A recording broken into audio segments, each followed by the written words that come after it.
નવસારી જિલ્લાના આમદરા ગામ ખાતે ખેડૂતોના હિત માટે એક મહત્વપૂર્ણ પહેલ હાથ ધરવામાં આવી છે.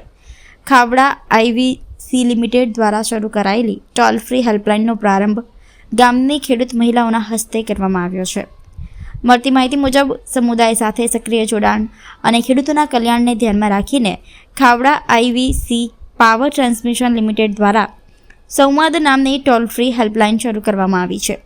આ હેલ્પલાઇનનો પ્રારંભ ખાસ કરીને ગામની ખેડૂત મહિલાઓ દ્વારા કરવામાં આવવો એક અનોખી પહેલ માનવામાં આવી રહી છે.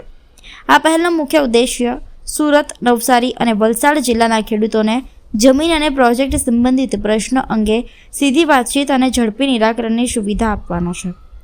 હવે ખેડૂતો જમીનના ઉપયોગ, ટ્રાન્સમિશન કામ, વળતર, વ્યાજબી મૂલ્યાંકન તેમજ અન્ય પ્રોજેક્ટ સંબંધિત પ્રશ્નો માટે ટોલ ફ્રી નંબર 1830 95 501 પર સીધો સંપર્ક કરી શકશે. કંપની દ્વારા ખાતરી આપવામાં આવી છે કે મળતી ફરિયાદો અને પ્રશ્નોનું નિરાકરણ 48 કામકાજના કલાકોમાં કરવામાં આવશે. આ પ્રસંગે નવસારી અને વલસાડ માટેના પ્રોજેક્ટ હેડ કંદર્પ પાંડે, કુમાર ગૌરવ, ખાવડા સુરત પ્રોજેક્ટ હેડ અભિષેક ગૌર, કવિતા વર્મા, નિત્યા સુંદર પાંડા, अमित शर्मा, श्रीनाथ, कृति देसाई सहित मोटी संख्या में ग्रामजनों उपस्थित रहा था.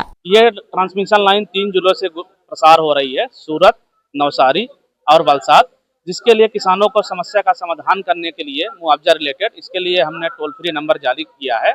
ये टोल फ्री नंबर आप ऑफिशियल टाइम 10 मॉर्निंग o'clock से इवनिंग 5:30 तक रहेगा और इसमें कोई भी किसान भाई को जो भी समस्या है इसमें फ़ोन करके बताइए. इसकी समस्या को हम पंजीबद्ध करेंगे और त्वरित इसमें कार्रवाई करेंगे. अगर टाइम लगता है तो विदिन 24 आवर किसान को हम रिवर्ट करेंगे समुचित समाधान के साथ.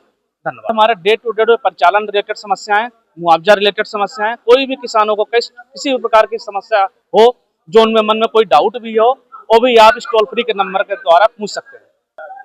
ये हमने महाराष्ट्र में स्टार्ट कर दिया है और इंडिया में जितने हमारे प्रोजेक्ट चलेंगे सभी में हम लॉन्च करेंगे. મારું નામ રૂપલબેન કલ્પેશભાઈ પટેલ છે. હું આમદરા ગામની વતની છું.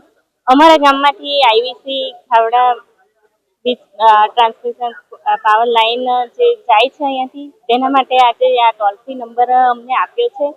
અમે આશા રાખીએ છીએ કે આ ટોલ ફ્રી નંબરથી અમને યોગ્ય માહિતી, જે કંઈ ખેડૂતોનો પ્રશ્ન છે એનો જવાબ સારી રીતે મળી શકે એ આશા રાખીએ છીએ અને ગામના ખેડૂતોને લાભ થાય અને એના થકી જે કંઈ નુકસાન થયું છે એમનો પણ જે કંઈ મળવાપાત્ર રકમ છે એ મળવી જોઈએ અને